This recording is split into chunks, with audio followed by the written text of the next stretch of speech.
Maintenant que les intervenantes sont installées, je vais les présenter brièvement.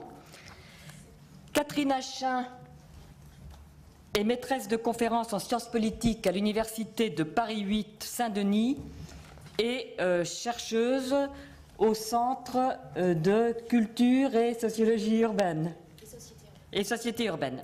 Elle a coécrit avec Sandrine Lévesque Femmes en politique, qui est paru aux éditions La Découverte en 2006. Lucie Bargel est doctorante au Centre de recherche politique de la Sorbonne. Elle achève sa thèse sur la socialisation au métier politique dans les organisations de jeunesse du Parti socialiste et à l'UMP. Elle a participé à l'enquête collective sur l'application de la loi sur la parité, qui est paru sous le titre « Sexe, genre et politique » chez Economica l'année dernière, en 2007. Bénédicte Bertin-Moureau est sociologue au laboratoire interdisciplinaire pour la sociologie économique et elle est co-créatrice de l'Observatoire des dirigeants. Son dernier ouvrage est « Repenser l'équilibre homme-femme dans la ressource managériale et dirigeante » à la collection Management stratégique des Échos. Frédérique Pigère, docteur en sociologie, est professeure en sciences de gestion à l'Université de Paris 12. Elle travaille essentiellement sur la question des carrières des femmes dans les organisations privées, les entreprises, comme dans les organisations publiques, universités, par exemple. Dernier article paru dans Sociologie du travail en février 2008, elle aborde la question des recrutements à l'université du point de vue de la discrimination femmes-hommes. À la série de questions qui vont être posées à nos 4 intervenantes, il sera répondu à chaque fois par des interventions qui ne déborderont pas 5 minutes. Donc je vais avoir le charmant travail de faire la police et je serai intransigeante. Première série de questions, la voici. Qui sont, en matière d'accès au pouvoir politique et économique, les fameux gardiens du temple dont on a parlé? Sur quelles règles du jeu, implicites ou explicites, s'appuient-ils pour décider de la sélection des meilleurs? Dans l'accès au poste de leadership, quelles sont en particulier l'importance des réseaux construits et du cumul des fonctions? Parle des règles et de l'universalité des règles, il me semble qu'il faut commencer par ce premier verrou qui est, on le sait bien, une des spécificités françaises qui réside dans le décalage de près d'un siècle entre le suffrage masculin 1848 et le suffrage universel masculin et féminin de 1944. Alors, beaucoup de facteurs peuvent expliquer ce décalage, mais je crois que beaucoup de chercheurs ont insisté sur le poids des représentations et notamment sur la conception de la citoyenneté en France et du républicanisme. Et c'est sans doute l'historienne John Scott qui a le mieux montré que en France avait prévalu l'universalisme de la différence des sexes sur celui des droits naturels et que l'individu abstrait, le fameux individu abstrait de la République, n'avait pas du tout été neutre mais bien masculin. Donc ça, on y reviendra sans doute, mais c'est sans doute le premier verrou du côté des représentations de la République.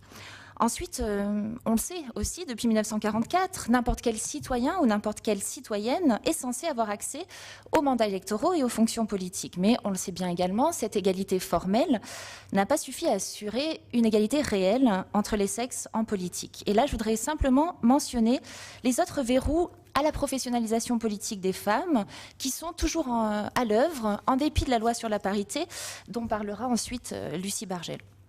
Tout d'abord, première règle qui joue en défaveur des femmes, c'est comme l'a bien montré Mariette Sinaud, le mode de scrutin majoritaire uninominal à 2 tours qui organise l'élection des députés à l'Assemblée nationale sous la Ve République, sauf en 1986. Quel est l'effet de ce mode de scrutin? Il renforce la personnalisation de l'élection et l'implantation partisane locale comme critère d'éligibilité et donc de sélection. La circonscription, resserrée sur des réseaux locaux, va favoriser l'établissement de liens directs entre élus et électeurs et va donc privilégier les notables qui sont solidement implantés sur un territoire, notamment les maires, qui ont été pendant très longtemps et qui restent des hommes. De plus, ce mode de scrutin favorise au second tour des combats politiques singuliers où les qualités pour l'emporter ont été historiquement connotées virilement, et je mets des guillemets, c'est-à-dire qualité d'orateur, aptitude à diriger un meeting, à tenir la pression, etc. Évidemment, on pourra en discuter. Et puis, ce qu'il faut dire également, c'est que ce mode de scrutin majoritaire va désavantager les petits partis et les partis des extrêmes qui ont été souvent à gauche des pionniers sur ces questions, les plus féminisés, et qu'il va à l'inverse favoriser les grands partis qui ont été longtemps sourds à cette revendication et même au Parti socialiste. Donc première règle, ce mode de scrutin qui régit les législatives. Deuxième règle, le cumul des mandats. Autre spécificité française, en dépit de la loi de 2000 qui limite les possibilités de cumul, le cumul des mandats reste la norme pratique du comportement des professionnels de la politique. Il suffit de voir que le principal défenseur du mandat unique, Arnaud Montebourg, est lui-même devenu un cumulant. Donc ce cumul des mandats favorise la reproduction d'une élite politique masculine en place. Ce n'est pas une règle qui est directement contre les femmes, mais qui elle freine largement le renouvellement du personnel politique et donc l'entrée des femmes. Donc je voudrais simplement terminer mes 5 minutes sur cette idée que ces règles-là, elles ne sont pas discriminantes envers les femmes en tant que telles, mais c'est bien par les usages que font de ces règles les partis politiques et les sélectionneurs à l'intérieur des partis politiques, elles deviennent discriminantes envers les femmes. Et donc c'est clairement à l'intérieur des partis politiques qu'il faut regarder ce qu'on fait de ces règles et comment modifier le monopole de la sélection du personnel politique par ces partis. Alors c'est justement sur ce constat, par rapport à ce qui se passe dans les partis politiques, qu'a été instaurée la loi sur la parité, c'est-à-dire en partant du constat que pour être élu, il fallait nécessairement être soutenu par un parti politique et que les partis n'investissaient pas des femmes, la loi va donc les y obliger. Alors on reviendra plus tard sur les débats autour des femmes en politique et de la loi sur la parité. Pour ce qui est des modifications du règle du jeu, qu'a entraîné cette loi, elles sont assez relatives et en particulier la parité a surtout des effets aux endroits où elle est contraignante et obligatoire, c'est-à-dire pour les élections au scrutin de liste. Pour les élections législatives et dans les conseils généraux, la loi a eu relativement peu d'effets puisqu'on est passé de 10,9% de députés avant 2002 à 12% ensuite, puis aujourd'hui à 18,5%. Et c'est d'autant plus l'effet, les résistances justement à la parité sont d'autant plus visibles pour les grands partis qui peuvent payer des amendes et qui préfèrent payer les amendes plutôt que de présenter un nombre égal de candidates. C'est également vrai au niveau des conseils généraux. Et en 2008, pour les élections de 2008, la loi a été encore renforcée en imposant un ticket de la parité au niveau du titulaire et de la suppléante, donc puisque 79% des candidats étaient des hommes et 87% des élus. Donc l'effet du scrutin uninominal à 2 tours n'est pas du tout annulé par la parité. Au contraire, il fonctionne avec cette loi sans être véritablement remis en cause. En revanche, du côté des élections de liste, qui étaient donc déjà plus favorables au renouvellement du personnel politique, la parité est obligatoire et donc on est passé à 43,6% de femmes au Parlement européen, à 47,6% dans les conseils régionaux et à 48,5% pour les communes de plus de 3500 habitants, qui sont donc les seules concernées par la loi. Ce constat, il amène à identifier un champ politique à 2 vitesses, avec les institutions dominantes où les mandats sont les plus prestigieux, c'est-à-dire l'Assemblée nationale en particulier, mais aussi les conseils généraux, puisque c'est souvent le lieu de construction de carrières politiques à partir de mandats locaux, on va y revenir, qui reste réservé à une élite politique fermée, largement masculine, et qui tend à s'auto-reproduire, c'est-à-dire selon les mêmes règles par la cooptation, avec une très forte sélection. Du côté des institutions dominées, les mandats de conseillers municipaux et de conseillères municipales, de conseillères régionales et de députées européennes qui sont moins valorisés, plus récents et qui sont plus accessibles à un renouvellement du personnel politique. Alors, au sein même des assemblées qui se sont féminisées, il faut quand même remarquer que les femmes restent exclues des exécutifs. Les présidents de région, les maires restent des hommes à 91% toujours aujourd'hui, même après le renforcement de la loi sur la parité qui s'applique maintenant aussi aux exécutifs municipaux. Il faut aussi noter un déplacement des lieux de pouvoir suite à la féminisation de ces assemblées, c'est-à-dire que les élus les plus expérimentés, les plus anciens, et donc le plus souvent des hommes, se sont repliés donc, sur les exécutifs les postes exécutifs les plus centraux, maire, premier adjoint, mais aussi, par exemple, au niveau municipal, sur les structures intercommunales, qui ne sont pas soumises à la loi sur la parité, mais qui en fait ont de plus en plus d'attributions en matière de gestion municipale, mais également sur les postes de direction non élus, dans les cabinets des maires, des présidents de région, où les postes sont distribués à la discrétion de l'élu et qui permettent de compenser l'éviction de certains hommes des listes en les incluant cette fois dans les cabinets, qui sont des postes qui peuvent avoir plus de pouvoir que n'ont les membres de l'exécutif de cette Assemblée. Enfin, et on y reviendra, je vais juste en dire quelques mots très vite, les conditions de recrutement des femmes sur les listes dans ces assemblées qui se sont féminisées expliquent en grande partie qu'elles restent dans des positions dominées, puisque les têtes de liste, qui sont les faiseurs de liste, sont allées très largement chercher des femmes inexpérimentées en politique.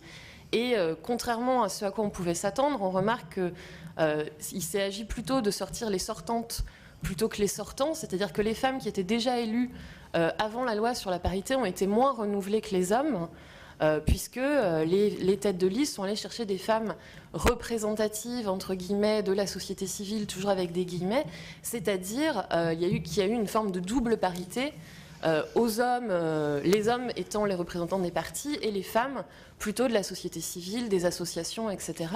Ce qui a pour conséquence de faire entrer dans ces assemblées des femmes peu expérimentées en politique qui n'ont pas forcément les ressources pour prendre pleinement leur place. Mais on y reviendra.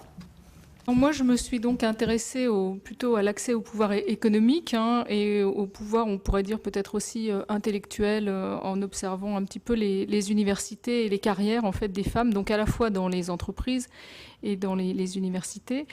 Au niveau des entreprises, pour répondre à la question de qui sont les gardes-barrières, on peut quand même évoquer le rôle très important que jouent les responsables hiérarchiques. Ils ont quand même tendance souvent en France à se considérer, on pourrait dire, comme les propriétaires de leurs équipes. Et de ce fait, ils agissent un peu comme des freins à l'efficacité des politiques de gestion de ressources humaines. Autrement dit, même si les entreprises voulaient développer un certain nombre de politiques égalitaires, elles doivent compter avec la résistance des responsables hiérarchiques qui ne sont pas toujours favorables à ce qu'on leur impose des cadres dans lesquels il va falloir qu'ils promeuvent davantage de femmes. La seconde chose que je voulais mentionner, qui est peut-être un petit peu plus présente dans les universités, c'est la difficulté de la prise de conscience du problème par ceux qui occupent les positions de pouvoir, à savoir les hommes. Et ça pourrait paraître un petit peu incongru de dire que les hommes sont encore peu avertis des difficultés que rencontrent les femmes par rapport au plafond de verre. Et pourtant, quand on interroge des professeurs d'université, à partir du moment où ils peuvent vous nommer une femme dans leur environnement immédiat qui est leur égal, donc une professeure, ils disent bah oui, il y a des professeurs, et quand on les aide à compter le nombre total de femmes et à le mettre en perspective avec le nombre total de professeurs, et qu'ils atteignent péniblement le ratio de 1 sur 10, alors là, effectivement, ils se disent « Ah oui, en effet, mais je n'y avais jamais pensé ». Autrement dit, il y a une espèce d'invisibilité du problème qui rejoint aussi des choses que l'on connaît quand même depuis longtemps, qui sont on peut évoquer sous le terme de phénomène de la femme alibi, c'est-à-dire à partir du moment où il y en a, ne serait-ce qu'une, eh bien c'est possible, donc les autres n'ont qu'à faire la même chose. On doit aussi, au niveau de ce qui se passe dans les organisations, mettre l'accent sur l'importance de la discrimination indirecte.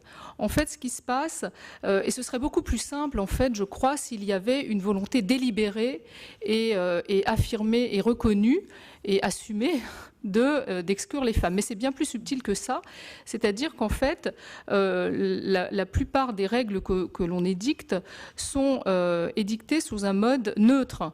Et donc, on n'a pas conscience du risque ou du danger potentiel de discrimination contre les femmes.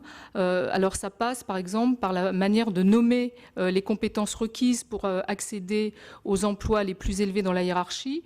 Et ces compétences, eh bien, elles renvoient, comme par hasard, à des stéréotypes qui sont plutôt d'ordre masculin. On parle de force mentale, on parle de solidité. Et sur des aspects plus concrets, la mobilité, par exemple, géographique, qui est souvent demandée aux personnes qui exercent des responsabilités importantes dans les entreprises, eh bien, cette mobilité, elle est souvent déniée aux femmes, comme si, parce qu'elles ont souvent une famille, eh bien, elles sont moins mobiles et on ne se pose pas la question de savoir est-ce qu'elles pourraient s'organiser et finalement être mobiles.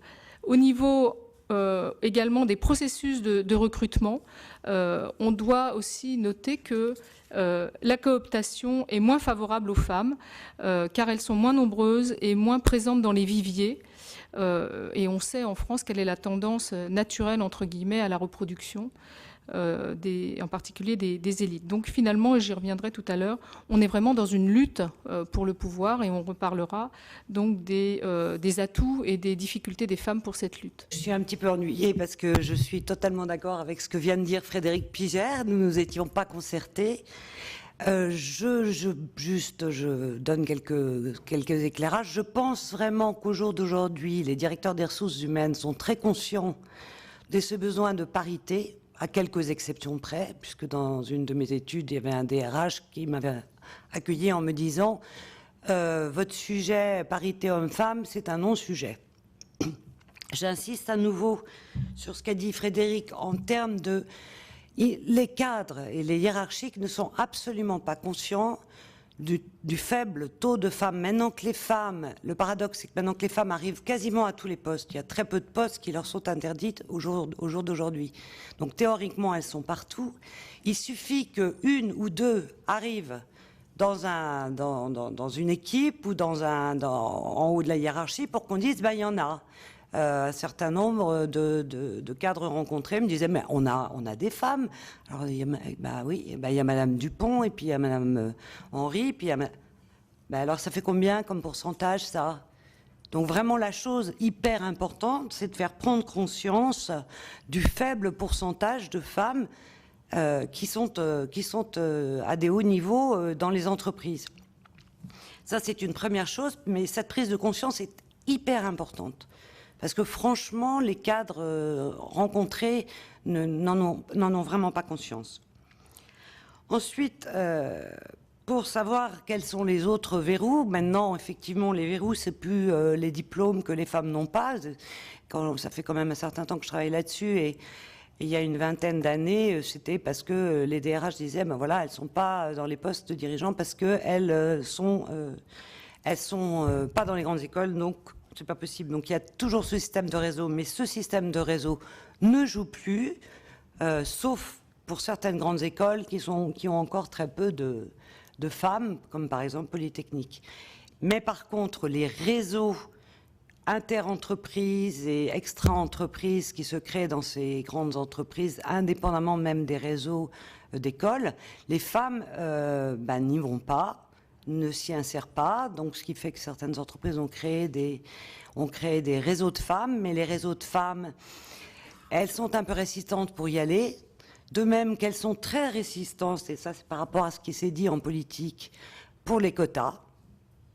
Les femmes que j'ai rencontrées dans ces grandes entreprises sont contre les quotas. Elles ont l'impression que ça sera dévaloriser leur travail et leur capacité à faire ce qu'elles font.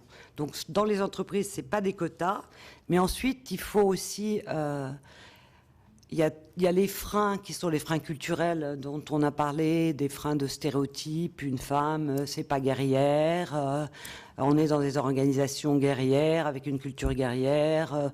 Il faut savoir être un tueur, en particulier quand on est dans la partie du commerce.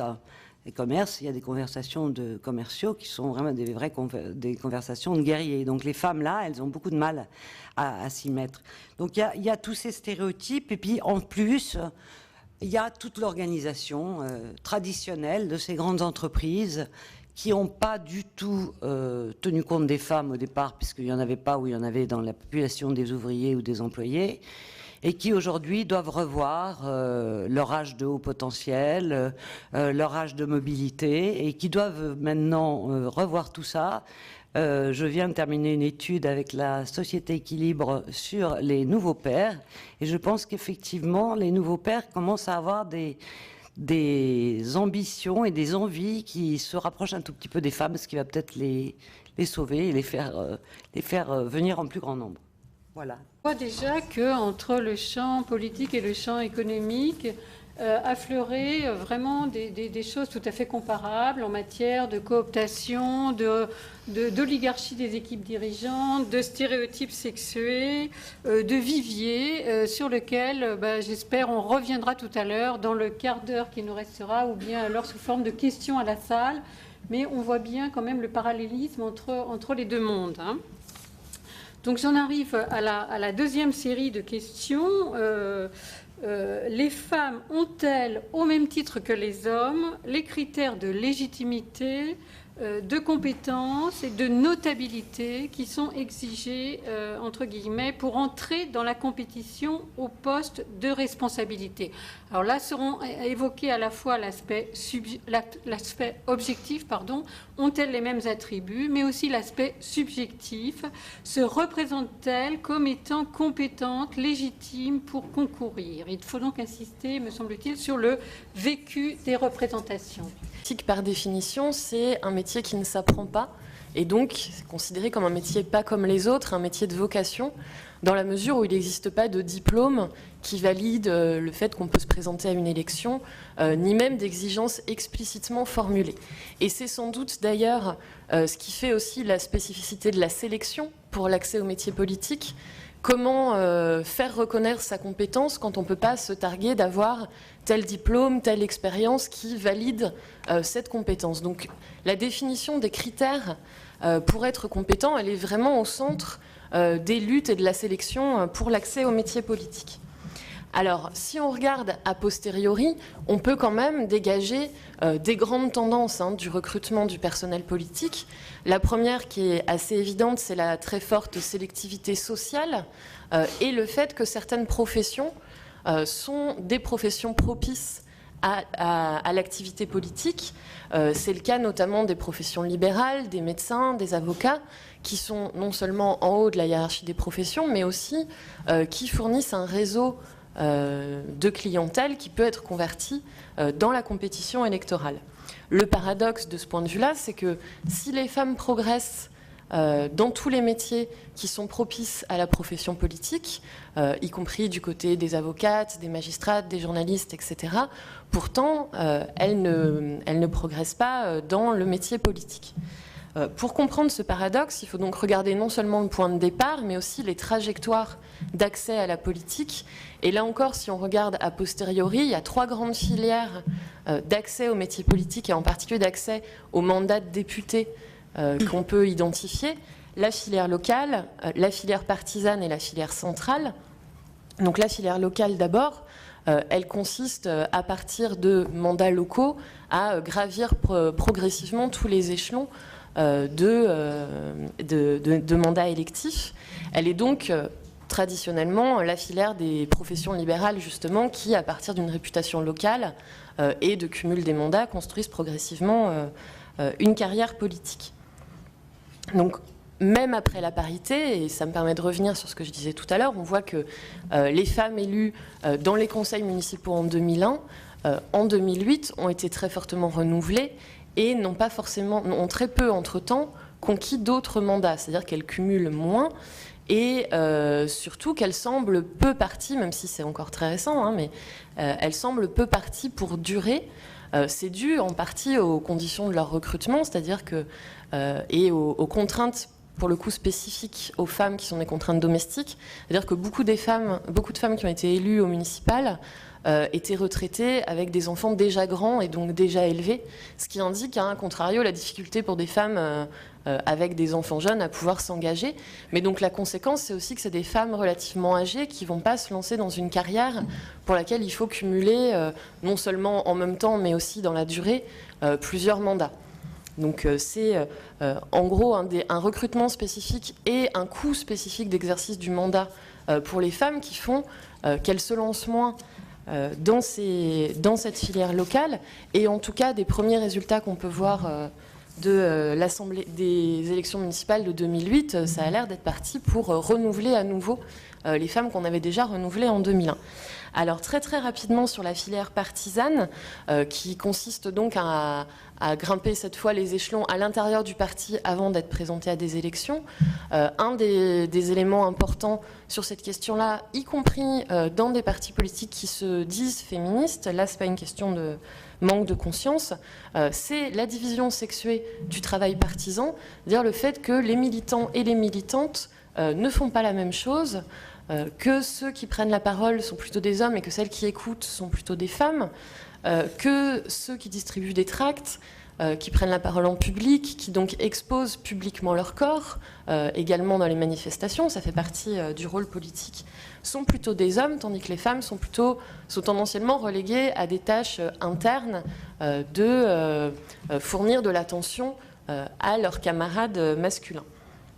Donc cette division sexuée du travail partisan, elle fonctionne en grande partie en se reposant sur les rôles sexués tels qu'ils existent dans la société en dehors des partis, mais ils ont aussi des conséquences sur les trajectoires à l'intérieur du parti, puisqu'évidemment ils ne fournissent pas les mêmes savoir-faire, les mêmes apprentissages aux hommes et aux femmes, et non plus le même sentiment de compétence et d'avoir eu une expérience suffisante pour poursuivre.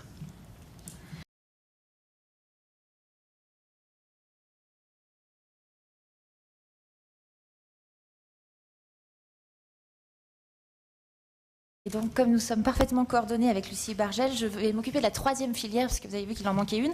Donc, filière locale, filière partisane, la troisième voie classique de professionnalisation politique qui mène jusqu'au Parlement. C'est la filière par le centre ou la filière administrative, qui consiste cette fois-ci à être dans un grand lycée, rentrer dans une grande école, à Sciences Po Paris, à l'ENA, et ensuite entrer en politique par le haut, par les cabinets ministériels, rentrer dans l'entourage d'un ministre, dans un parti politique, et être parachuté sur une circonscription. Donc c'est une filière typiquement française qui s'est développée sous la Ve République. Alors, si on s'intéresse à la place des femmes dans cette filière, donc, et aux rares femmes énarques en politique, j'ai travaillé sur cette question avec ma collègue Sandrine Lévesque, et on s'est aperçu que, en dépit de leur forte visibilité médiatique, elles étaient très peu nombreuses, puisqu'on a dénombré seulement 11 femmes diplômées de l'École nationale de l'administration qui ont été élues ou nommées au sommet de l'État depuis 1945. Donc 9 ont été élues à l'Assemblée nationale, dont 7 ont été également ministres, et 2 autres ont été directement appelées au gouvernement. Alors, ce qui est vraiment paradoxal, c'est qu'on sait que le poids de la filière administrative dans le recrutement politique, il a augmenté fortement depuis 1958, et on sait que la part des femmes à l'ENA a aussi fortement progressé dans les années 80. Et pourtant, elles ne sont pas plus nombreuses à entrer en politique. Donc tout se passe comme si cette ressource politique formidable que constitue le diplôme de l'ENA, pour certains, était difficilement reconnue pour certaines. Ici comme ailleurs, la carrière professionnelle des énarquesses semble se heurter au fameux plafond de verre qui interdit aux femmes donc l'accès à ces postes les plus élevés et prestigieux, à défaut d'être les plus rémunérateurs. Et donc parmi lesquels on trouve les grands corps, mais aussi donc les postes politiques à haute responsabilité. Alors pourquoi sont-elles si peu nombreuses à entrer en politique, ces femmes énarques ? C'est peut-être parce qu'elles se trouvent confrontées en politique plus qu'ailleurs et plus encore que dans les grands corps de l'État à des normes d'excellence qui ont été longtemps ajustées à des qualités masculines et qu'elles ont elles-mêmes intériorisées. Et lorsqu'elles sont quelques-unes à entrer en politique, et vous les connaissez toutes, puisque ce sont les plus nationalisées, les plus médiatisées, tout porte à croire qu'elles se sentent contraintes à produire une identité de femme avant tout, et pas n'importe quelle femme. Et c'est ce qu'attestent toutes leurs autobiographies ou toutes leurs biographies, c'est-à-dire que ces 11 femmes dont je parle, elles ont toutes écrit un ouvrage sur le fait d'être une femme en politique, ce n'est pas très facile, etc. Et donc elles se présentent toutes comme une mère, une épouse et éventuellement une féministe modérée. Donc il semble toujours délicat d'incarner le rôle de professionnel de la politique, même pour celles qui l'investissent par le haut et par la voie royale qu'est l'ENA. Et c'est là-dessus que je voudrais terminer en faisant un parallèle avec ce qui se joue dans d'autres domaines professionnels. Il me semble qu'on a affaire, en politique comme ailleurs, à une forte inertie des représentations relatives à la division sexuelle du travail dans la sphère professionnelle comme dans la sphère domestique. Et comme dans d'autres bastions professionnels masculins, on a en politique une instrumentalisation des attributs spécifiques prêtés aux femmes qui sont, selon les conjonctures, tantôt stigmatisés, tantôt loués. Donc, c'est-à-dire, par exemple, sur la magistrature étudiée par Anne Boisjol, elle a bien montré que lorsque la profession se féminise, avec la féminisation des facs de droit, on parle de crise de la magistrature. En politique, c'est passé à peu près la même chose, mais dans l'autre sens, c'est au moment où on met en cause le lien politique, où on parle d'une crise de la représentation, on pense que ce sont les femmes qui vont réenchanter la politique. De même, il me semble que de parler d'égalité des chances dans l'accès aux positions de pouvoir, c'est la même leurre dans tous ces bastions professionnels. Il y a des vraies stratégies de résistance de la part des hommes installés. Et enfin, une spécificité du champ politique, il me semble, c'est que les professionnels de la politique ont encore davantage de possibilités de contrôler le processus de professionnalisation. Ils ont la possibilité de changer les règles du jeu et ils ont la possibilité de contourner les règles du jeu. Et enfin, dernière spécificité du champ politique, mais peut-être vous me contredirez, il me semble que plus qu'ailleurs encore, les femmes affrontent en politique un sexisme puissant qui avance à découvert et qui semble encore avoir de beaux jours devant lui. Et les exemples sont nombreux, que l'on pense à la dernière campagne présidentielle ou à la dernière tirade de Gérard Longuet lors d'un colloque au Sénat. Voilà. Question de savoir, est-ce que les femmes, quels sont leurs critères de légitimité pour être à des postes de dirigeantes ou même à des postes politiques ? Cette question aujourd'hui m'énerve horriblement.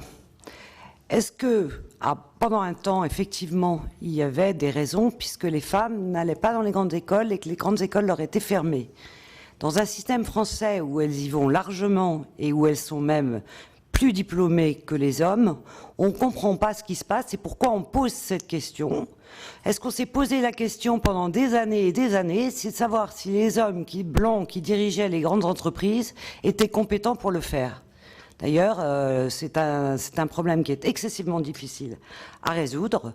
La compétition, la compétence d'un homme, je parle en particulier sur les études de PDG que j'ai faites, les numéros 1 des grandes entreprises, eh bien, j'ai fait ce travail avec Michel Boer, eh bien, on avait essayé de voir quelle était finalement la compétence exacte du dirigeant, et on voyait très bien qu'il ne fallait pas voir ça comme une photo, mais comme un film sur du long terme, et que donc ce terme de compétence, moi, c'est vrai que je comprends pas pourquoi on se pose cette question. Donc les femmes ont effectivement, a priori, au jour d'aujourd'hui, de par leur diplôme et le fait qu'elles sont cultivées, elles ont au départ les compétences. Maintenant, après, il faut voir. Elles ont tendance peut-être de temps en temps à se sentir moins légitimes encore. Et pourquoi ça ? Parce qu'elles sont cantonnées dans certains domaines, les ressources humaines, la communication, le juridique, où elles sont relativement... Ça, les femmes sont communicantes, les entreprises les acceptent comme communicantes pour la communication. Mais après, une fois qu'il faut aller en haut, ah non, il faut avoir un autre profil. Forcément, si on les a laissés dans ces genres dans ces filières, on les fait pas bouger. Donc, je pense que le problème, c'est qu'elles restent dans des filières dans lesquelles elles n'arrivent pas vraiment à sortir et on les aide pas à sortir de là. Par rapport à ce qui s'était dit juste sur les énarques, j'ai fait il y a longtemps une étude sur le pantouflage des énarques et des femmes, comparaison hommes-femmes, et ce que je voyais, c'était déjà que les femmes énarques, donc elles étaient encore très peu nombreuses, allaient pas du tout dans les mêmes domaines que les hommes. Elles n'allaient pas en politique, elles n'allaient pas dans les grandes entreprises qui étaient des viviers d'énarques. Je me rappelle, il y avait Renault, il y avait un certain nombre d'entreprises qui avaient des quantités d'énarques dans leur équipe dirigeante, et elles allaient dans des endroits différents. Elles allaient dans les éditions. Elles préféraient pas rentrer dans ces systèmes très organisé dans lequel elles allaient être minoritaires et leurs compétences, puisqu'il faut revenir à un système de compétences, allaient ne pas être vraiment valorisées. Oui, alors Bénédicte vient de dire que dans les entreprises, on ne les aide pas. Moi, je dirais même qu'on leur met encore un petit peu plus de bâtons dans les roues. C'est-à-dire que au niveau des compétences, effectivement, aujourd'hui, elles ont dans la plupart des cas les mêmes diplômes que les hommes, mais on leur demande davantage de preuves. C'est-à-dire que le diplôme, ça leur permet d'entrer, mais ensuite, pour pouvoir évoluer, on leur demande de prouver qu'elles sont vraiment compétentes. Et là, on voit que les femmes dirigeantes qui sont arrivées au poste où elles sont ont dû accepter des situations difficiles, des situations dont elles se sont sorties souvent avec panache, mais pour lesquelles c'était pas du tout gagné d'avance. Hein. C'est-à-dire qu'en fait, c'était un petit peu aussi des pièges, hein, des jobs des fois difficiles que personne ne veut prendre pour des tas de raisons. Et quand elles arrivent à s'en sortir, alors là, effectivement, on reconnaît qu'elles sont quand même très, très capables. On leur demande donc de faire des choses un petit peu plus exceptionnelles que ce qu'on demande aux hommes parfois. Et ce qui est aussi difficile et qui peut jouer aussi, c'est le paradoxe auquel elles sont confrontées, c'est-à-dire qu'elles doivent être meilleures que les hommes dans certaines circonstances, mais aussi tout en restant des femmes, bien entendu.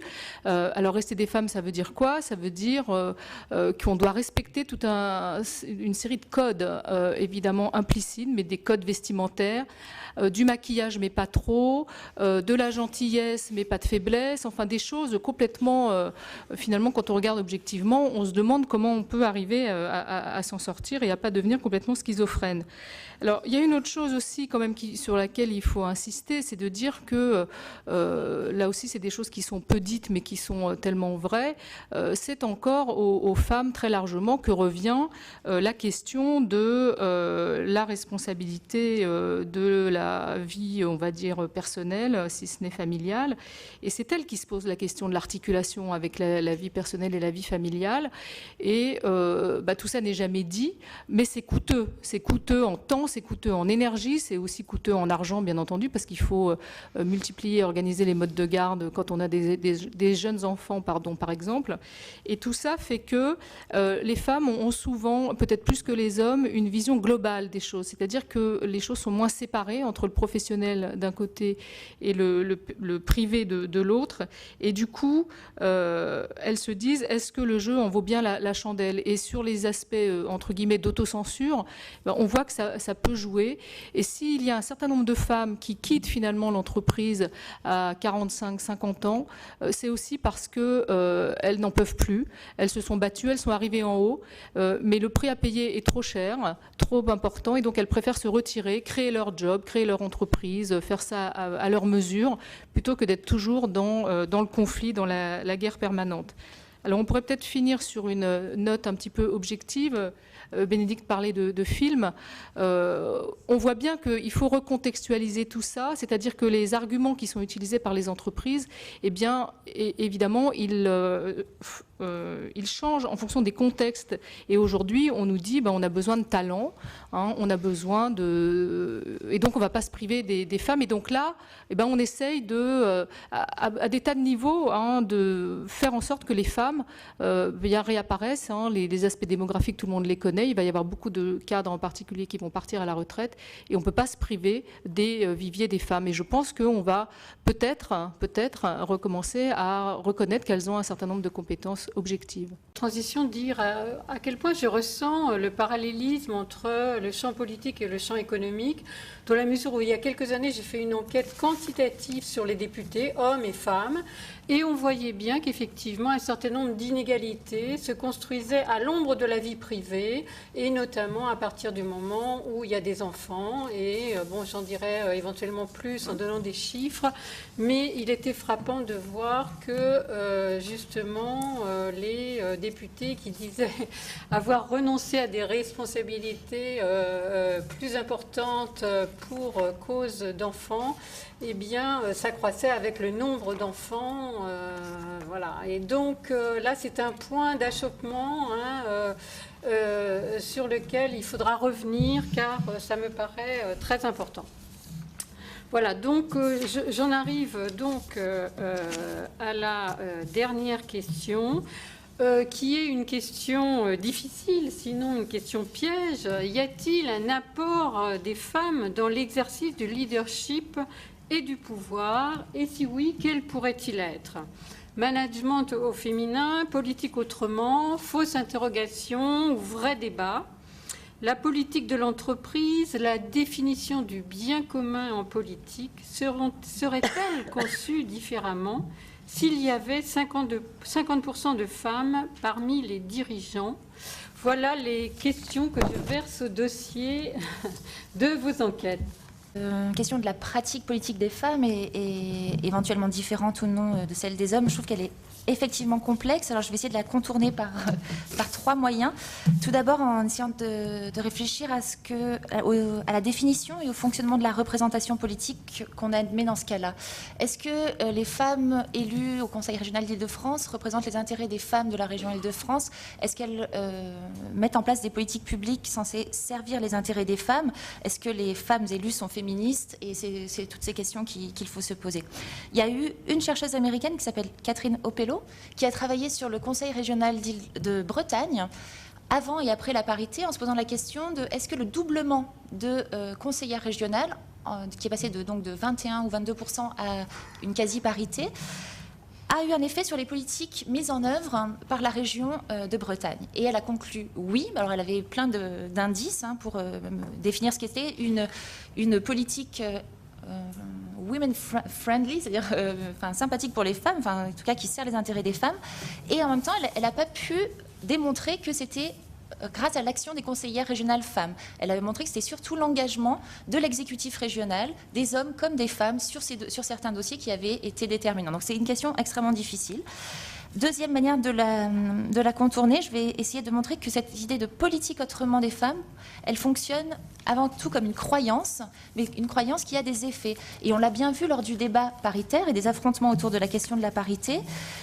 Même si, bien sûr, toutes les femmes engagées sur cette question, ou tous les chercheurs engagés sur cette question n'étaient pas d'accord sur cette idée de politique différente des femmes, elle a eu quand même un impact sur les représentations. Et c'est pas par hasard si, comme l'expliquait tout à l'heure Lucie Bargel, les femmes recrutées en 2001, lors de la première application de la loi dite sur la parité, ont été plutôt choisies du côté des profanes, des femmes extérieures à la politique, sans grande expérience et qui étaient censées réenchanter le métier politique. Parce que les têtes de liste à 90% des hommes ont, pour la plupart, adhéré à ces représentations, comme quoi les femmes seraient plus désintéressées, dévouées, plus proches, plus concrètes, plus douces, etc. Donc ils les ont cherchées du côté de la société civile. Et enfin, dernière manière d'essayer d'y répondre, sur la question des pratiques politiques. Est-ce qu'on peut essayer d'observer des pratiques d'hommes et de femmes en politique et de percevoir ou non des différences? Il y a une enquête qui a été réalisée ici, au Conseil régional d'Île-de-France, par Delphine Dulon et Frédéric Matonti en 2006. Elles ont observé des séances plénières et du travail en commission. Et qu'est-ce qu'elles ont montré? C'est qu'il y avait une spécificité du côté... Alors, elles ont bien sûr neutralisé dans la mesure du possible tous les critères. Prendre des nouveaux entrants et des nouvelles entrantes à compétences, à expérience politique identique, etc., pour essayer de neutraliser les autres paramètres qui rentrent dans l'identité politique. Elles ont montré que les femmes nouvellement élues au Conseil régional pouvaient avoir tendance à s'organiser des réunions entre elles parce qu'elles avaient moins de scrupules à reconnaître leur incompétence sur certains dossiers. Donc elles ont assisté à des réunions entre femmes, pas forcément du tout un groupe féministe, mais des affinités qui pouvaient se créer entre femmes pour mettre en commun des savoir-faire et des informations. Elles ont également montré comment la division sexuelle du travail politique, y compris au sein du Conseil régional, était largement voulue par les femmes elles-mêmes. Elles ont souvent les délégations qu'elles demandent et c'est elles-mêmes qui demandent à être sur des dossiers typiquement féminins, entre guillemets. Et enfin, ça c'est assez amusant quand même, on connaît les différences sur les capacités de prise de parole des hommes et des femmes qui se confirment ici dans ce Conseil régional où elles ont montré qu'il y avait des tactiques masculines pour fabriquer du silence ou pour faire du bruit. Donc, par exemple, elles ont montré ce résultat qui est quand même assez intéressant, que les hommes bavardent beaucoup plus que les femmes lorsqu'il y a quelqu'un d'autre qui parle et que du coup, lorsqu'ils montent eux-mêmes à la tribune, lorsqu'ils prennent la parole, mécaniquement, il y a beaucoup moins de bruit et on entend mieux ce qu'ils ont à dire. Donc, voilà, des femmes qui ont plus de mal à s'exprimer, qui avouent plus facilement leur incompétence sur un dossier. Il n'est pas rare d'entendre une déléguée qui dit je ne suis pas compétente sur ce dossier, donc je serai très brève, ce qui est plus rare du côté de leurs homologues masculins, et qui ont moins de scrupules à faire part de leur angoisse, voire de leur sentiment d'illégitimité. Donc, simplement finir là-dessus en disant que cette croyance dans la politique autrement, le seul danger, c'est qu'elle a tendance à figer les identités de sexe et à coincer les femmes toujours dans l'autre, le différent en politique. Alors, pour continuer sur cette idée que la croyance dans le fait que les femmes font de la politique autrement a tendance à les figer du côté de l'autrement et donc pas de la vraie politique, je vais continuer avec d'autres exemples. Toujours pour revenir sur cette campagne municipale de 2001 qui a vraiment été peut-être le moment le plus important où cette croyance était la plus puissante, puisque c'est immédiatement après les débats sur l'adoption de la loi, et que à ce moment-là, ce sont donc les premières élections paritaires.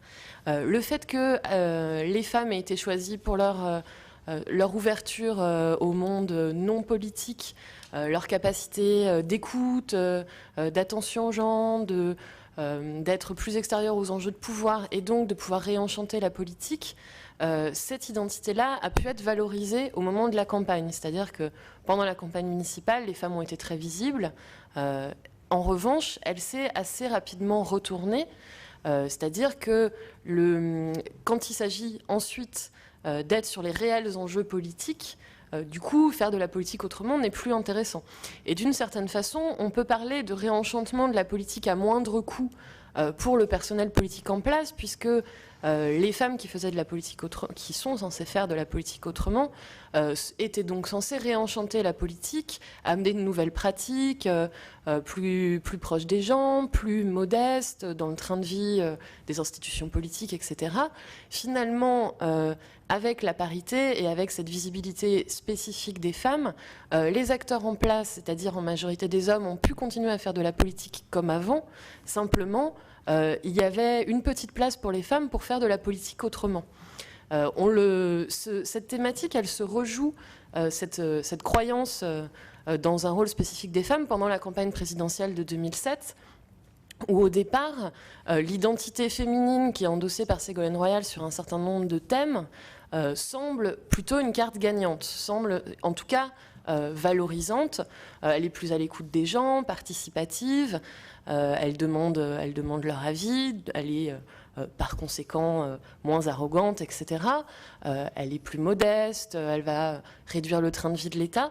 Donc des qualités supposées féminines et connotées positivement, en tout cas au départ, qui assez rapidement vont se retourner en défaut, c'est-à-dire que tout d'un coup, demander son avis aux militants du Parti socialiste et plus largement dans les réunions, c'est ne pas être capable de trancher, de prendre une décision, ne pas être assez ferme, tout comme très rapidement vont se multiplier les questions sur sa compétence, autour notamment des multiples gaffes qui deviennent des coups médiatiques, alors que évidemment les mêmes erreurs n'en deviennent pas pour son adversaire, et où du coup elle est au bout d'un moment obligée de réaffirmer le fait qu'elle fait aussi de la politique comme tout le monde, et qu'elle est énarque et qu'elle a été ministre, mais à ce moment-là, cette identité féminine s'est déjà retournée. Pour conclure quand même sur une note positive, ou en tout cas optimiste, ce qu'on peut souligner, c'est qu'avec les débats sur la parité et avec cette visibilité des femmes en politique, qui si elle reste relative, c'est quand même accrue, c'est-à-dire qu'on discute quand même de plus en plus du rôle des femmes en politique, cette neutralité des acteurs masculins est de moins en moins évidente. C'est-à-dire que l'homme politique comme acteur universel, c'est de moins en moins évident. Les rôles politiques se sont sexués, y compris pour les hommes, et donc de plus en plus on voit aussi que les hommes sont des hommes. Ils ne sont plus seulement la figure neutre du pouvoir politique. Et là-dessus, l'exemple de la campagne présidentielle est également intéressant, puisque la construction de l'identité féminine de Ségolène Royal, elle fonctionne en interaction avec la construction d'une identité masculine, voire virile, chez son adversaire Nicolas Sarkozy, qui est qui ne fonctionne pas comme une identité neutre, mais qui est visible comme étant l'affirmation d'une masculinité. De ce point de vue-là, on peut penser que le débat et la présence des femmes contribuent en tout cas à rendre les normes sexuées moins évidentes et plus discutables. Cette question du management au féminin, est-ce qu'il y aurait des qualités particulières des femmes dans le leadership, ou bien est-ce qu'elles auraient une façon particulière de diriger les organisations? Alors on pourrait dire peut-être oui, pourquoi pas, elles auraient une façon plus consensuelle d'exercer le pouvoir, elles sont peut-être moins violentes, elles sont plus dans le dialogue, pour faire avancer les choses. Et finalement, si c'est vraiment ça qui se passe, alors il faut s'en féliciter. Finalement, si les organisations étaient effectivement moins violentes dans leur exercice du pouvoir, aussi bien violence symbolique, même peut-être plutôt violence symbolique d'ailleurs qu'autre chose, mais on pourrait se dire, du coup, c'est bien, il faudrait donc promouvoir le management au féminin. Bon, en même temps, on voit bien qu'il y a tout de suite deux limites quand on évoque ce type d'hypothèse. D'abord, il n'est pas du tout sûr qu'il y ait une différence aussi nette dans la manière d'exercer le pouvoir entre les hommes et les femmes. Les femmes dirigeantes elles-mêmes disent qu'elles sont arrivées là parce qu'elles l'ont voulu. C'est-à-dire qu'en fait, elles disent que ce n'est pas très compliqué d'exercer le pouvoir en réalité. Il n'y a pas besoin de compétences particulières. Il faut vouloir, il faut avoir envie de se battre. Et on en revient à ce qu'on évoquait tout à l'heure sur la guerre. De toute façon, il n'y a qu'une place en haut de la pyramide. Et donc, il faut éliminer les autres pour y arriver. Voilà. Donc, alors après, est-ce qu'il y a des façons soft de faire ou des façons hard? Au final, c'est le résultat qui compte. Il faut être le seul en haut de la pyramide. Et puis on sait tous on connaît tous des femmes qui sont au moins aussi entre guillemets violentes que des hommes dans leur exercice du pouvoir, et que certains hommes ne le sont au contraire pas du tout. Donc ces différences arbitraires sont un peu critiquables. Alors il y a quand même un risque, c'est effectivement d'enfermer les femmes dans une certaine spécificité, alors que les femmes sont la moitié de l'humanité, les hommes aussi, et donc voilà, il suffit de partager. L'enjeu n'est pas plus compliqué que ça. Alors, moi, je pense quand même que sur cette question, ce qu'il faudrait faire évoluer, c'est finalement le fonctionnement des organisations en général, des entreprises en particulier, pour que tout le monde y trouve à peu près sa place, et en particulier les femmes. Et certaines entreprises commencent à le faire, c'est-à-dire qu'elles commencent à augmenter les viviers, c'est-à-dire à faire en sorte que dans les systèmes de promotion, par exemple, systématiquement, on se pose la question de savoir pourquoi est-ce que dans les propositions qu'on fait, il n'y a pas de femmes. Et donc, il y a certaines entreprises qui obligent, dans les comités carrières, à ce qu'il y ait toujours des femmes candidates. Débrouillez-vous, mais trouvez-nous des femmes candidates. Elles existent forcément. Alors, parfois, ça prend un petit peu de temps, mais on peut lancer une dynamique autour de ça. On peut aussi, sur des fonctionnements très quotidiens, dans certaines entreprises, ça se fait, éviter que les réunions commencent à 17h ou 18h le soir, par exemple. Pas seulement pour les femmes qui ont la charge des enfants, mais il y a aussi des hommes. Bénédicte parlait des nouveaux pères tout à l'heure. Certains aussi ne sont pas hostiles à s'occuper de leurs enfants et aller les chercher le soir ou les récupérer. Nos voisins étrangers n'ont pas les mêmes habitudes que nous sur les horaires de travail, par exemple. Donc, moi, je crois qu'il y a un fonctionnement implicite de l'entreprise qui est défavorable aux femmes, et ça n'a rien à voir avec des qualités prétendument masculines ou féminines. Et je pense qu'il faut se poser la question de rééquilibrer, de créer des organisations qui donnent les moyens aux gens, hommes et femmes, de rééquilibrer leurs investissements entre vie professionnelle et vie personnelle, qu'il s'agisse de vie familiale ou pas. Voilà, après tout, il n'y a pas que le travail dans la vie. Cette question du management au féminin, est-ce qu'il y aurait des qualités particulières des femmes dans le leadership, ou bien est-ce qu'elles auraient une façon particulière de diriger les organisations? Alors on pourrait dire peut-être oui, pourquoi pas, elles auraient une façon plus consensuelle d'exercer le pouvoir, elles sont peut-être moins violentes, elles sont plus dans le dialogue, pour faire avancer les choses. Et finalement, si c'est vraiment ça qui se passe, alors il faut s'en féliciter. Hein. Finalement, si les organisations étaient effectivement moins violentes dans leur exercice du pouvoir,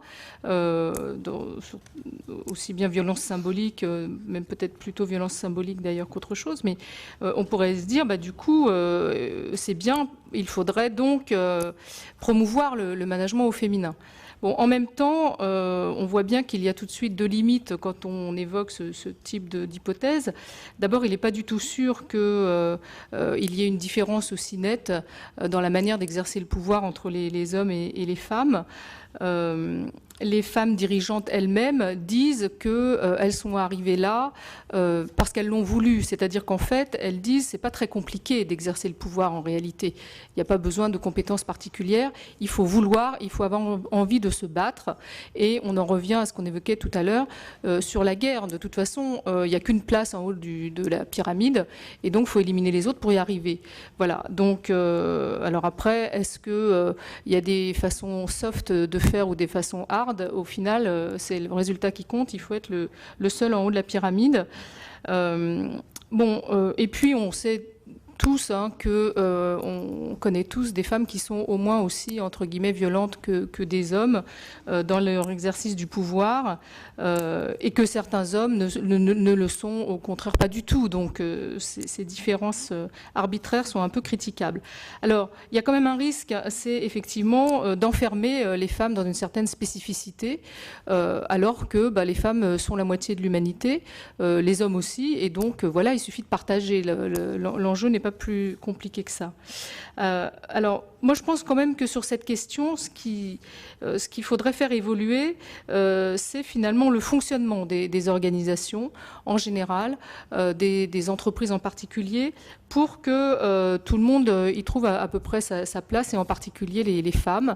Et certaines entreprises commencent à le faire, c'est-à-dire qu'elles commencent à augmenter les viviers, c'est-à-dire à faire en sorte que dans les systèmes de promotion, par exemple, systématiquement, on se pose la question de savoir pourquoi est-ce que dans les propositions qu'on fait, il n'y a pas de femmes. Et donc, il y a certaines entreprises qui obligent, dans les comités carrières, à ce qu'il y ait toujours des femmes candidates. Hein, débrouillez-vous, mais trouvez-nous des femmes candidates. Elles existent forcément.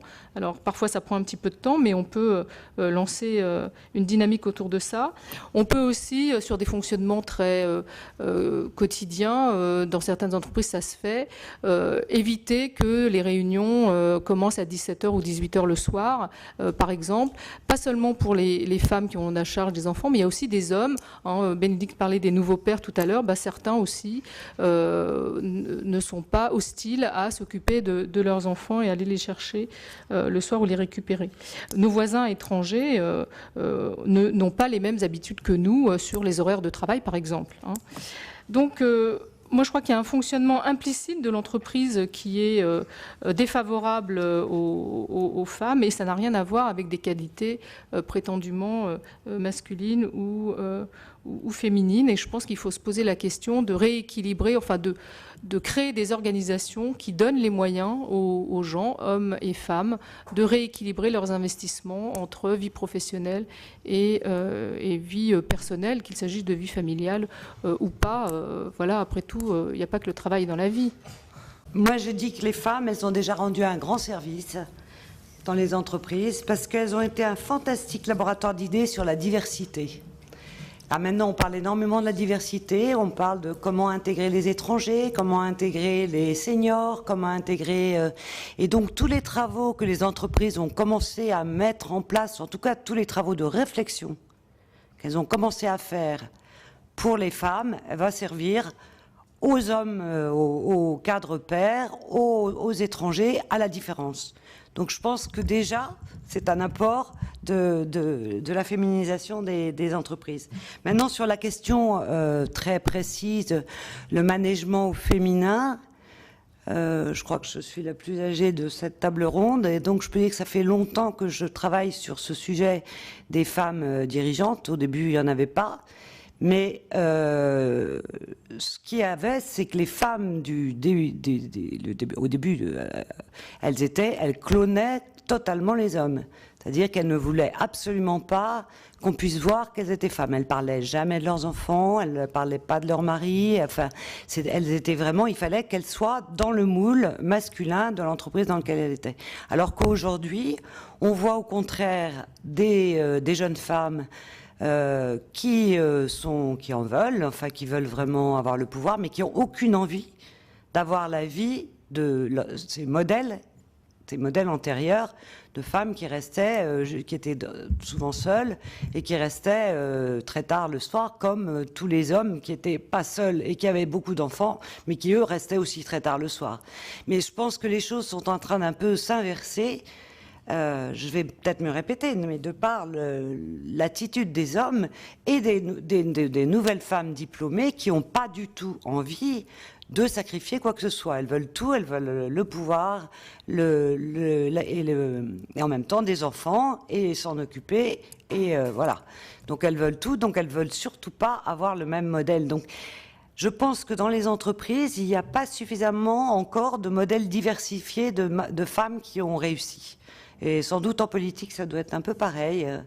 Il faudrait qu'il y ait des modèles, parce qu'il faut toujours un peu qu'on se projette sur un modèle de femmes différentes, ayant des enfants, n'en ayant pas.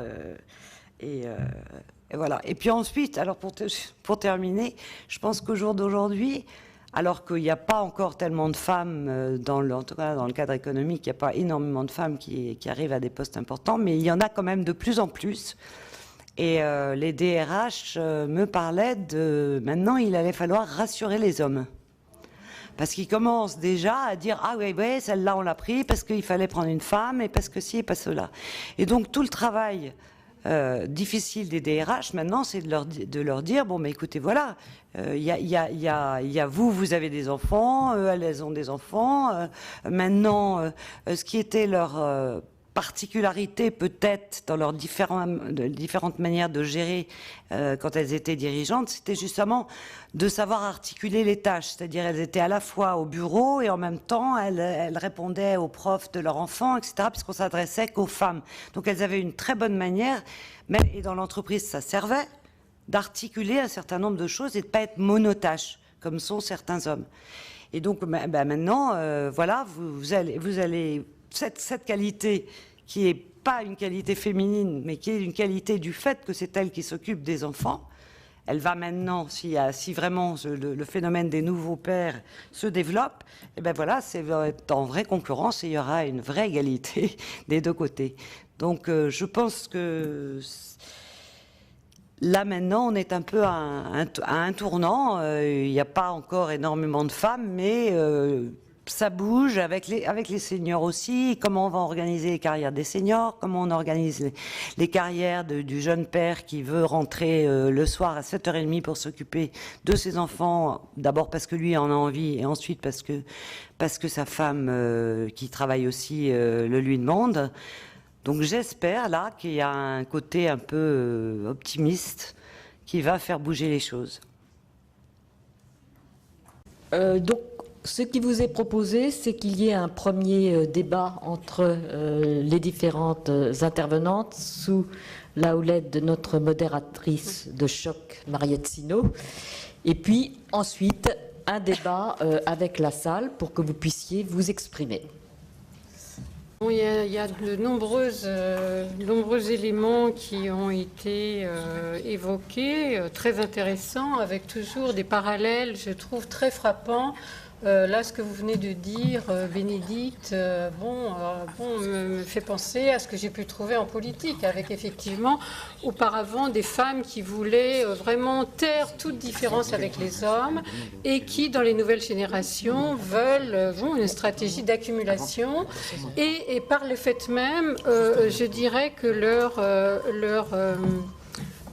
leur carrière est porteuse de changement dans la mesure où elle réinterroge le partage entre privé et politique, et que précisément au cœur du débat, c'est précisément ce que vous avez dit, c'est-à-dire est-ce qu'il n'y aurait pas un fonctionnement implicite des entreprises, un fonctionnement implicite des partis politiques qui serait très défavorable aux femmes, et comment la présence massive, et là encore il faut que les femmes arrivent en masse, parce que ce n'est pas quelques individualités qui arriveront à faire changer les règles et le fonctionnement. Et je pense que ça débouche aussi sur une interrogation, c'est-à-dire sur le côté particulièrement fermé du recrutement, l'oligarchie des élites dirigeantes en France, formées souvent au même moule, contrairement à ce qu'on peut voir dans d'autres pays, et qui en plus fonctionnent un petit peu en circuit fermé avec les médias. On n'a pas abordé ce sujet-là, mais ça me semble assez important. On n'existe pas, on n'est pas légitime si on ne passe pas dans certains endroits médiatiques. Ce sont des points qui n'ont pas été abordés, qui mériteraient de l'être. Il y en a d'autres. Il y a encore une fois le coût privé de la vie privée et professionnelle qu'on peut réinterroger. Et il y a enfin des choses qu'on n'a pas tellement évoquées non plus, sinon en politique avec la loi dite de parité, mais peut-être dans les entreprises, peut-être vous demander si précisément il y a une mise en œuvre d'actions positives pour essayer un petit peu d'ouvrir le recrutement à la diversité, qu'il s'agisse des femmes, qu'il s'agisse de profils un petit peu différents et moins formatés qu'auparavant. Effectivement, si les gens dans les entreprises sont si contre les quotas, et par exemple, on a parlé tout à l'heure des femmes dans les conseils d'administration, ce qui se passe en Suède, il faudrait aller regarder vraiment en analysant très bien ce qui se passe en Suède. Effectivement, il y a beaucoup plus de femmes dans les conseils d'administration que chez nous. Mais maintenant, nous, on a une augmentation des femmes dans les conseils d'administration, mais cette augmentation vient du fait, c'est pas une augmentation des femmes, mais c'est les mêmes femmes qui se mettent à cumuler les mandats dans les conseils d'administration. Alors, indépendamment des fils et filles quand c'est des entreprises familiales, alors là, elles sont très très nombreuses, c'est très très bien, elles disent rien, elles viennent, elles s'en vont, elles prennent un cocktail et voilà. Mais indépendamment de ça, on voit que c'est toujours la même type de femmes qui sont nommées dans les conseils d'administration et qui cumulent aujourd'hui les mandats que les hommes cumulaient avant. Voilà. C'est pas tellement le problème de l'entrée des femmes qui pose problème. Les jeunes diplômées, elles n'ont pas de problème à entrer dans les entreprises. Elles y entrent au même niveau que leurs homologues masculins. Elles ont les mêmes salaires, elles ont les mêmes développements de carrière au début. Le problème, et moi j'ai été frappée, je bénéficie du privilège de l'âge par rapport à mes jeunes collègues. Beaucoup ont toujours cru du fait de leur scolarité toujours mixte, à l'école, au collège, au lycée et puis dans les grandes écoles, qu'elles étaient les égales des hommes. Elles sont entrées dans l'entreprise en étant les égales des hommes. Et là où elles se rendent compte que c'est pas exactement ça qui se passe, c'est au moment, en général, de la première maternité. Et moi, ça m'a frappée parce que je suis d'une génération où on était dans les années 70, il y avait des mouvements féministes, on parlait beaucoup de ces choses-là. Puis il y a eu toute une période où on a fait comme si, en tout cas, on parlait beaucoup moins de problèmes d'égalité dans les années dans les années 80 plutôt, jusqu'à la fin des années 90.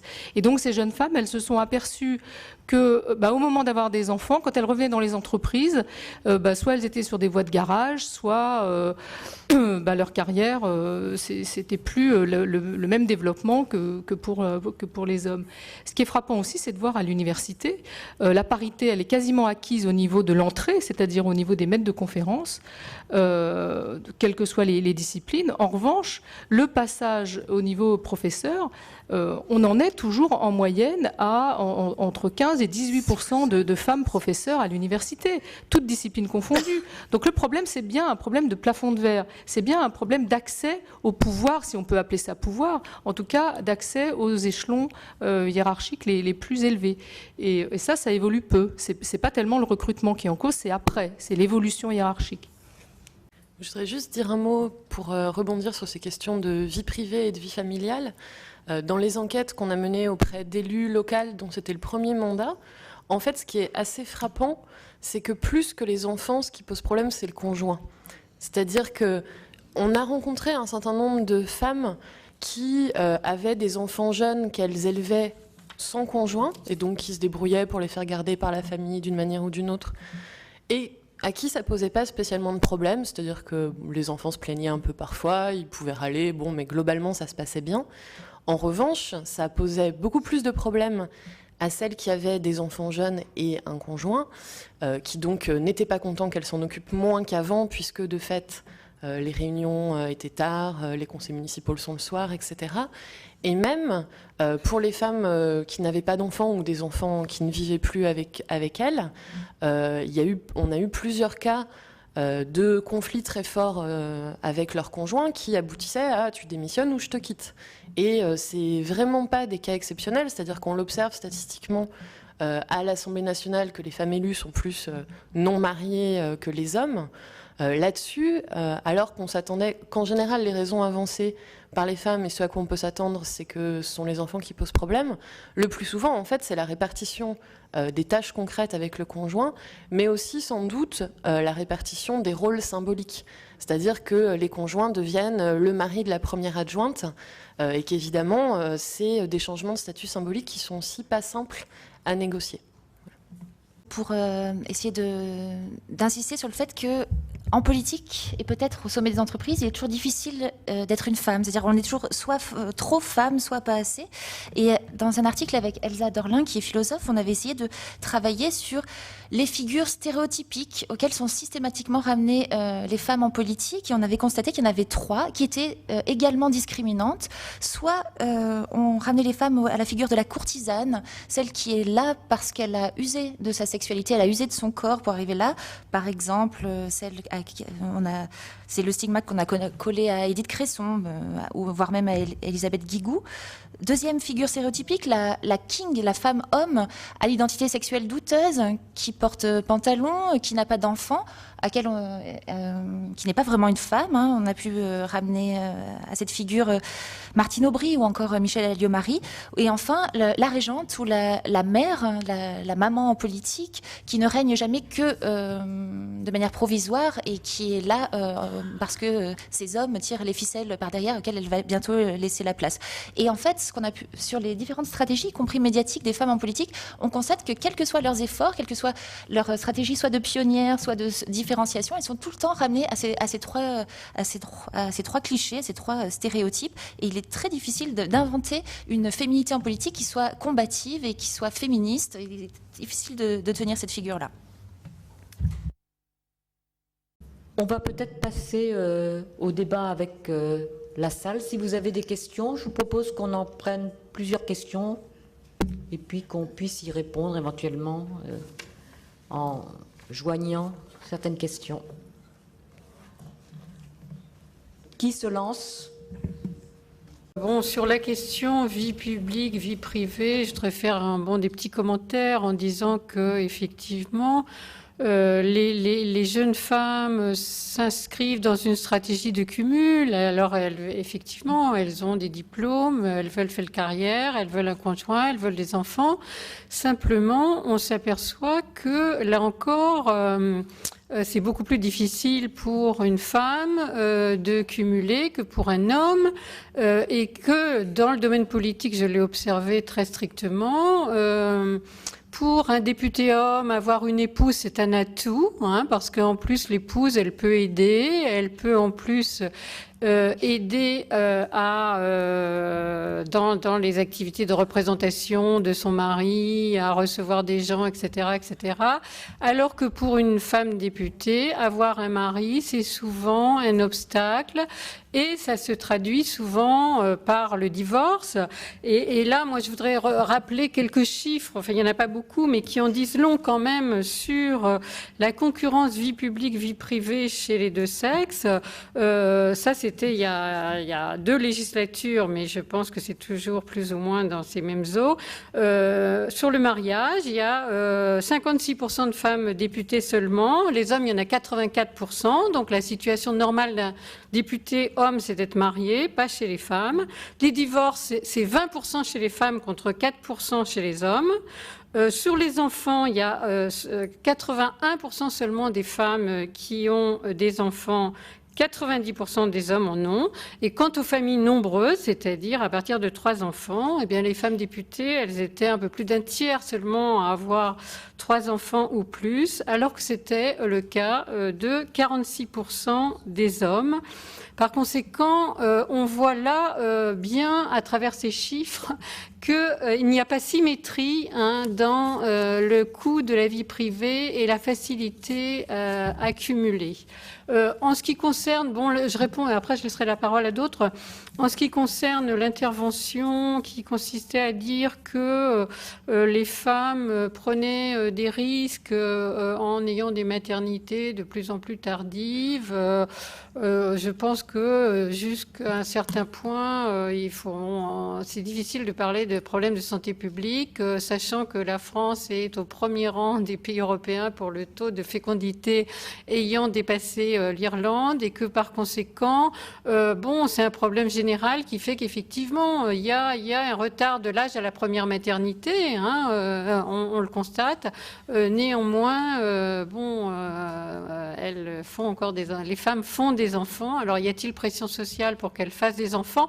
J'écoutais l'autre jour Hervé Lebras qui, justement, mettait en parallèle deux séries statistiques intéressantes, à la fois disant que les Français, les couples, étaient parmi les Européens les plus pessimistes en ce qui concerne l'avenir de leurs propres enfants ou l'avenir de l'économie française, et le fait que la France était le pays le plus fécond d'Europe.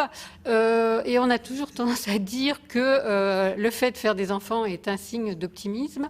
Et Hervé Lebras l'expliquait par le fait que finalement, les couples étant tellement pessimistes, tant sur le politique que sur l'économique, eh bien, avaient tendance à se replier sur la sphère privée et en se disant, puisque c'est comme ça, il nous reste les enfants. Alors, pour revenir sur la question du métier politique et des discriminations indirectes, en fait, l'usage du terme métier, pour schématiser, il vise juste à prendre en compte le fait qu'il y a des qualités et des compétences spécifiques aux hommes politiques professionnels, aux leaders politiques professionnels, qui, avec le temps, dont l'activité s'est spécialisée avec le temps, mais aussi à garder en tête que ces compétences ne sont pas fixées, ne sont pas complètement explicites, et donc c'est au sens où on dit de quelqu'un qu'il a du métier. Il a de l'expérience, du savoir-faire, etc.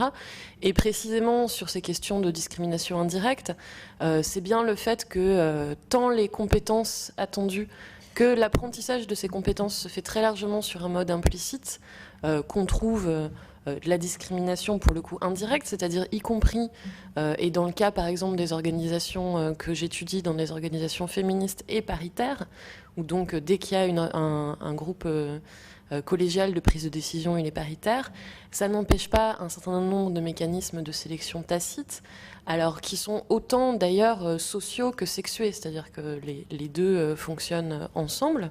Pour le coup, on pourrait aussi parler de rapport socio-drasse, mais alors pour le coup, parmi mes enquêtés, la sélection s'est faite avant, donc ça ne se pose pas à ce niveau-là.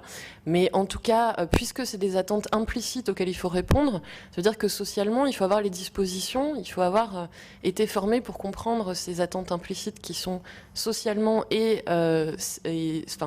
situées de manière socio-genrée. C'est aussi souvent Pour reprendre un deuxième exemple, par le biais de relations qui sont vécues comme amicales ou qui sont des relations de mentorat, des relations très personnalisées avec quelqu'un de plus expérimenté qu'on apprend. Et ces relations-là, comme toutes les relations d'amitié et comme toutes les relations interpersonnelles, on sait grâce à la sociologie qu'elles ne se forment pas au hasard socialement, c'est-à-dire qu'on a tendance à être amis avec ceux qui nous ressemblent socialement et en fonction du genre, et que donc, par exemple, ce mécanisme-là tend à reproduire la composition du groupe, puisque ceux qui vont être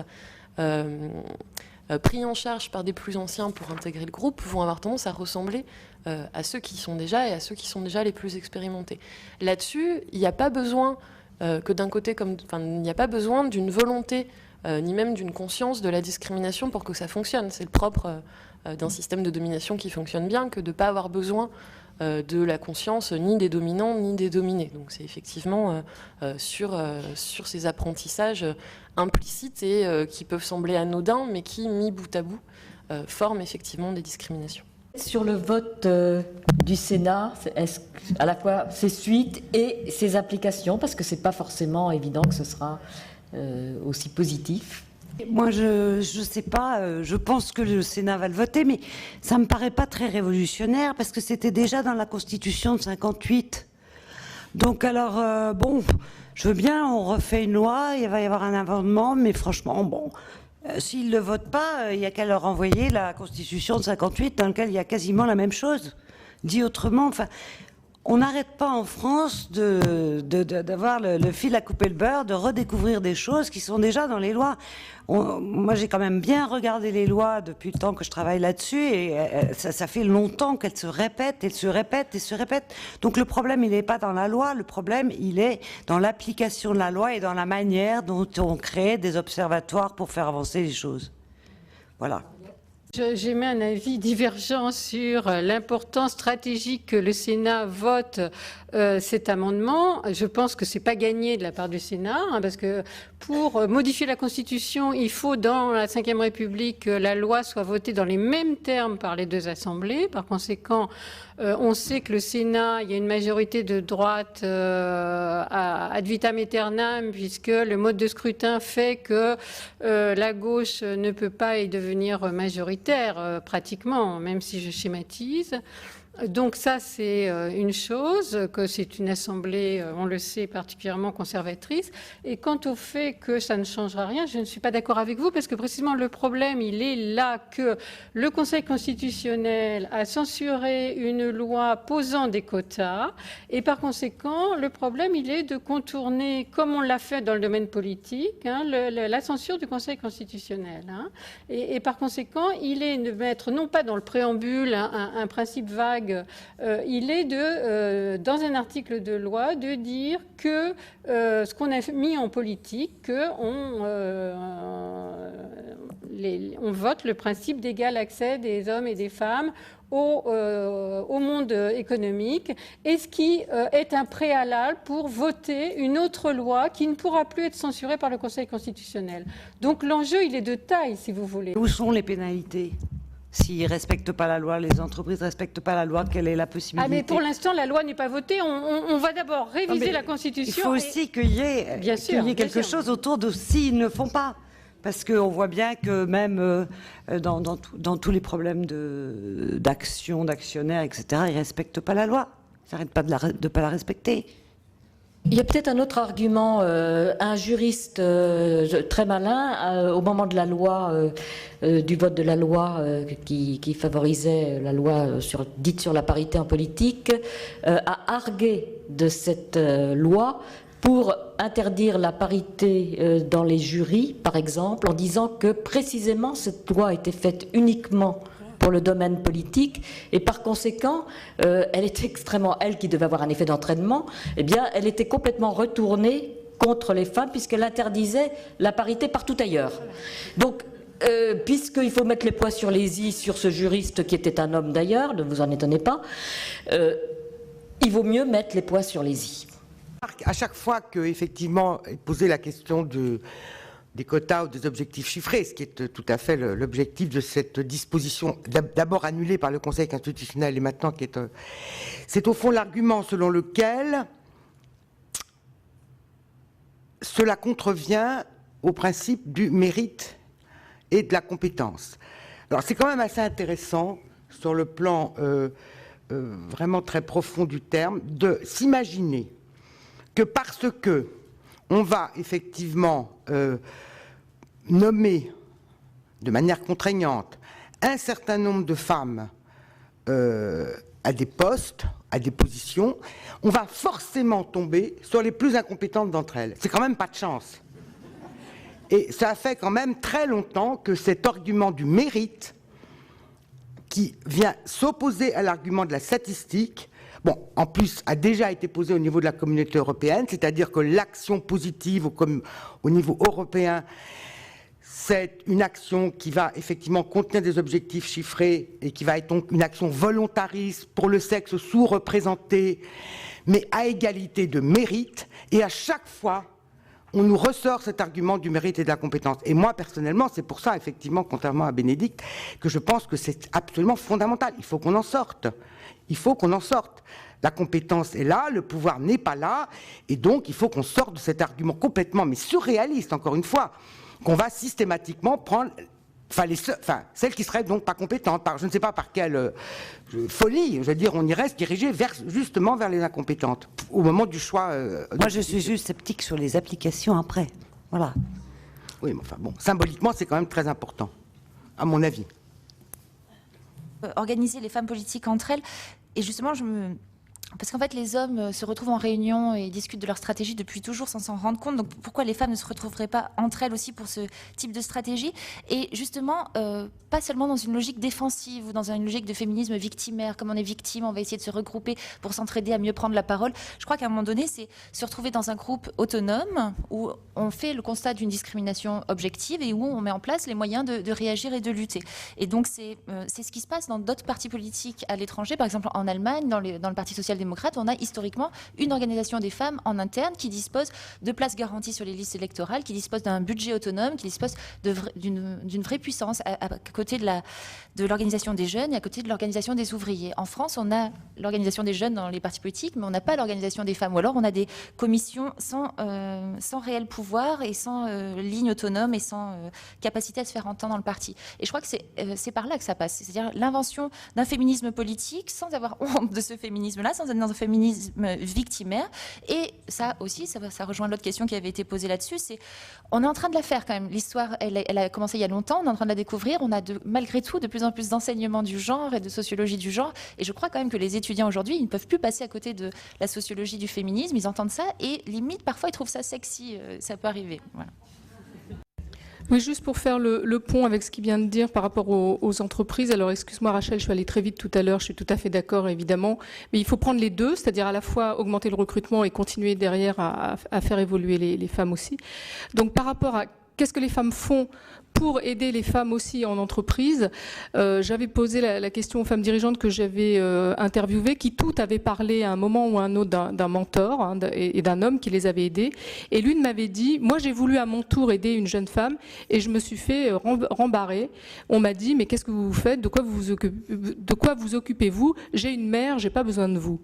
Et donc on voit aussi peut-être là la difficulté qu'auraient ou que pourraient avoir les femmes à s'entraider peut-être de façon plus spontanée. Voilà, c'est juste une réflexion supplémentaire.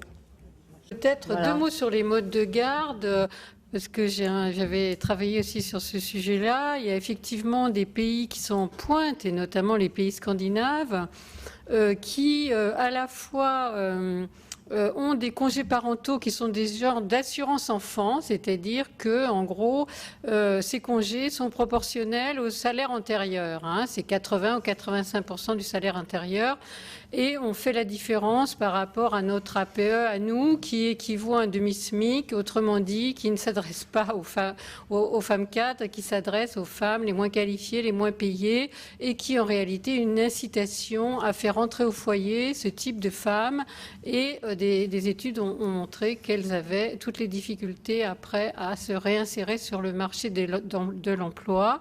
Et pour la première fois, on a vu le taux d'activité des femmes de 2 et 3 enfants chuter en France, alors que c'était un pays précisément où on avait le meilleur taux d'activité des femmes avec 2 et 3 enfants. Par conséquent, il faudrait réorienter donc les politiques publiques de mode de garde. Il faudrait aussi, bien sûr, créer des crèches. C'était, quelqu'un évoquait le contexte différent. Dans les années 70, Mitterrand avait fait dans son programme de 81 300 000 places de crèches comme préalable à l'égalité professionnelle homme-femme. Et puis, après, il y a eu le tournant de la rigueur et on a dit les crèches, ça coûte cher, etc., etc. Et on est tombé dans des politiques familiales très conservatrices, sinon réactionnaires. Et je pense que là, à nouveau, on est en train de parler de crèches, de création massive de places de crèches.